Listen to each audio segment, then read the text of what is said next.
This is the last page of the practice test. We're on number 7. Here we go.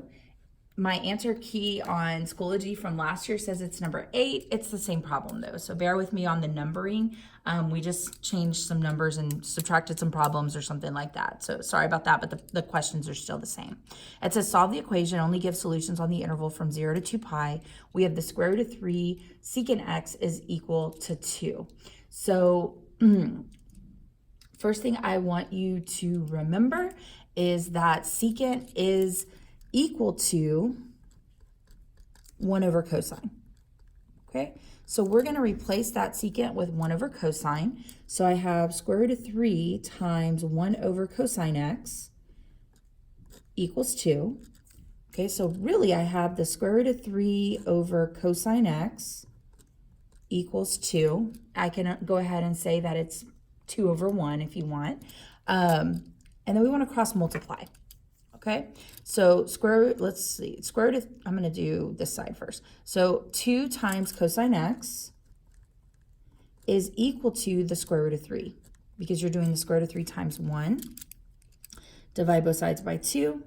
So now we're working with something that's manageable. We can look this up on the unit circle. We want to know where on the unit circle is cosine equal to positive square root of 3 over 2. Remember that cosine is your x coordinate. So that happens here, okay? It does not happen here because that's a negative. So come on down. It does not happen here because that's a negative. So it's at these two places. So we are at pi over 6 and also at 11 pi over 6. So x is equal to pi over 6 and 11 pi over 6. And so our habit says now go plus 2 pi in. But remember, if we are on the interval from 0 to 2 pi, we do not put the plus 2 pi in. It's only when they say give the general solution, so they won't be restricting you from 0 to 2 pi, okay? Just like in number 8, where it says give the general solution. These are the types of problems where you want to add the 2 pi in on the end of the problem, okay? So here we go. First thing I did on this problem is subtracted 1 from both sides so I can get it set equal to 0. So we have 2 cosine squared x minus cosine x minus 1 equals 0. I'm looking at this kind of just factoring. I have 2x squared minus x minus 1 equals 0. And I need to factor that. And so you guys like your x. So your x tells you to do 2 times negative 1 is negative 2. And then you have to also get a negative 1 on the end, I believe is how y'all do it. And so we're saying what multiplies to this that adds to this. And so we would have a negative 2 and a positive 1 could do that. And so this becomes 2x squared minus 2x plus 1x minus 1 equals 0. So you've put an x on this guy and you've put an x on this guy. So essentially you've broken this apart into these two pieces. But now we want to factor by grouping, okay? So these two little pieces you could factor out a 2x and you would be left with x minus 1.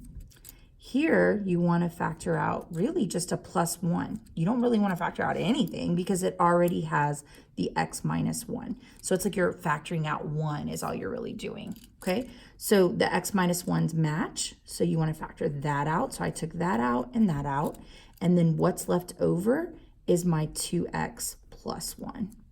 This and this is what's left over. So it's like you factored these out and you're left with 2x plus 1. Okay, so in terms of cosine, what does that mean we have?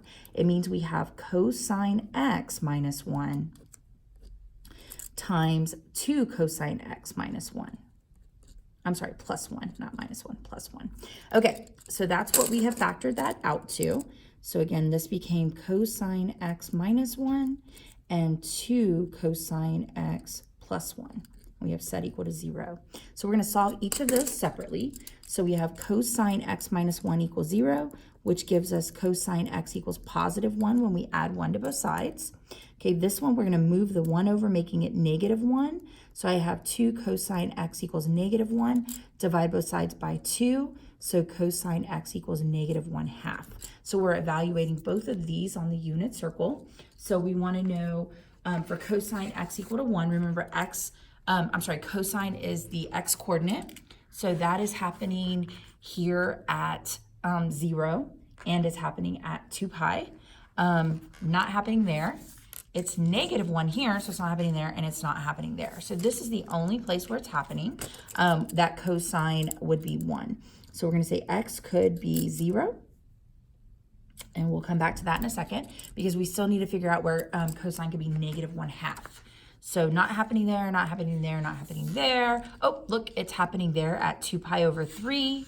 It's happening again at 4 pi over 3. Let's see, we're looking for -1/2 only, so we're not going to include the 5 pi over 3. So it's only -1/2 at 2 pi over 3 and at 4 pi over 3.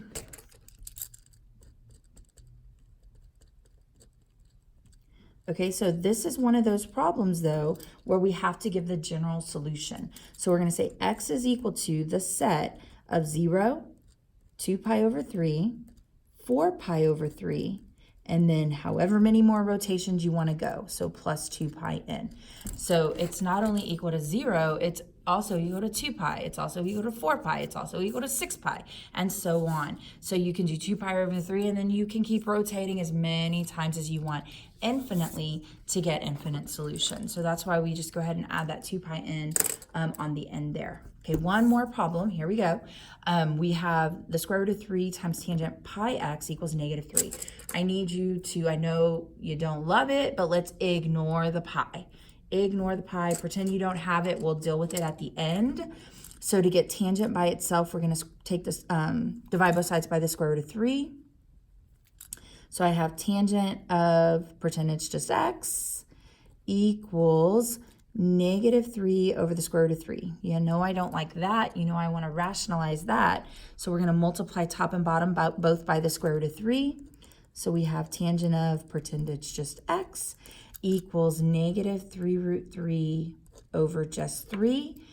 These 3's can cancel out. So that's just negative square root of 3. Okay, so we're looking on the unit circle of where would tangent just be negative square root of 3. Okay, remember that it's y over x. So it's square root of 3 at pi over 3. So if we look at the same coordinate where one of them was negative, then that's a spot where this would be negative square root of 3. Okay, so we want the coordinate to be 1/2 square root 3 over 2 with one of them negative. So I know that happens at 2 pi over 3. Okay, it's not happening down here at 4 pi over 3 because the fact that they're both negative is going to make it positive, but it is going to happen again here at 5 pi over 3 because you have your 1/2 square root 3 over 2 and one of them is negative. So our answers are going to be the 2 pi over 3 and the 5 pi over 3. Okay, so unfortunately though, it's not just x, it's pi x is equal to the things I just said, which was 2 pi over 3 and 5 pi over 3. And it is the general solution, so we want to say plus 2 pi n, but now we got to deal with the pi.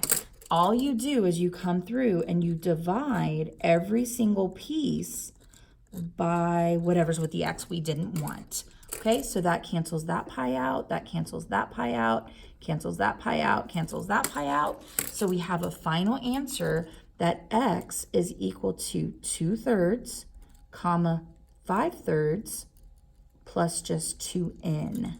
That would be our final answer. So I hope that these videos helped kind of clarify things a little bit. Good luck on your test.